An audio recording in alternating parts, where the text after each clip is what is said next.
Hi, my name's David McNeil and I'm the Regional Coaching Director for Cairns Hockey. It's great to be on the hockey coaching workshops, and I just wanted to have a chat to you about some observations that have been apparent in our representative programs to date. And one of the things that I do want to talk to you about today is just this transition period. In other words, to the player, what's next? What do I have to do now? And I think from a coaching point of view, we need to understand that these days there's very much an attacking structure and there's very much a defensive structure. And so it's that period where we go from offence to defence or defence from offence that I want us to talk about today as far as coaching is concerned. I've just got a very simple example here where the opposition, for example, are attacking down their right hand side, and it doesn't really matter who's carrying the ball in this position. Might be an inside forward, might be a centre striker or whatever the case may be. But what's important to note here is that our centre striker and our left striker are starting to work in a defensive pattern as the opposition attacks down their right hand side, attacking this zone.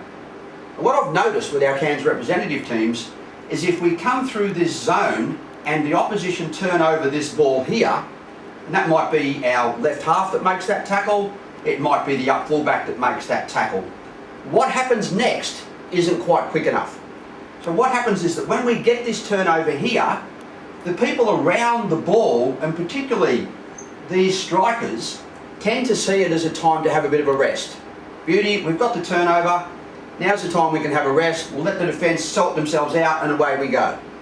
And what we really want to see happen is that the minute that this ball is turned over, these guys start thinking about their offensive structures. In other words, where do I go? What do I need to do next? So it's not time for a rest. Whistle blows, turnover, go. Go hard to the positions that are requested by the coach to get ourselves into a position where we can hurt the opposition as quickly as we possibly can. So it's not time for a smoko. Let's get on our bikes, get into the position that we need to do so that we can best serve the team. So on the other side of the coin, we also need to address the transition from offence to defence. What we've spoken about just a minute ago was the transition from defence to offence. We just need to look at the other side of the coin.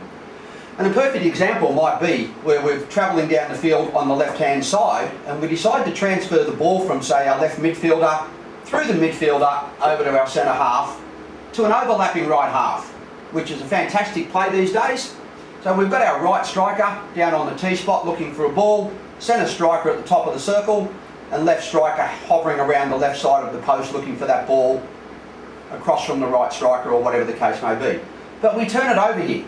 We turn it over. So what do we do next? And this is what's important here with our coaching is what are the instructions we're giving our players now? So once again, it's not time for the right half to sit there and just have a bit of a break. You might like to leave the right half there, and you might like to say to the left half, right, we're going to tuck in here, the up fullback goes to here, and our centre back pops in here. You might say that the inside forward has to take the right half spot, and the right half drifts into the midfield channel.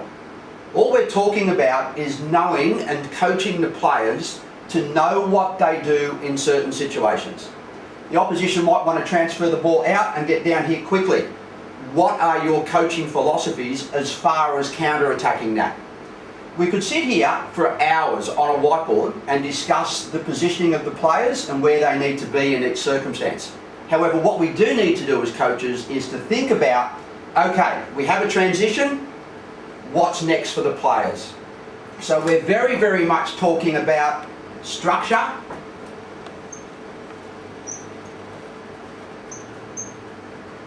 for turnovers, and that's what's important for us.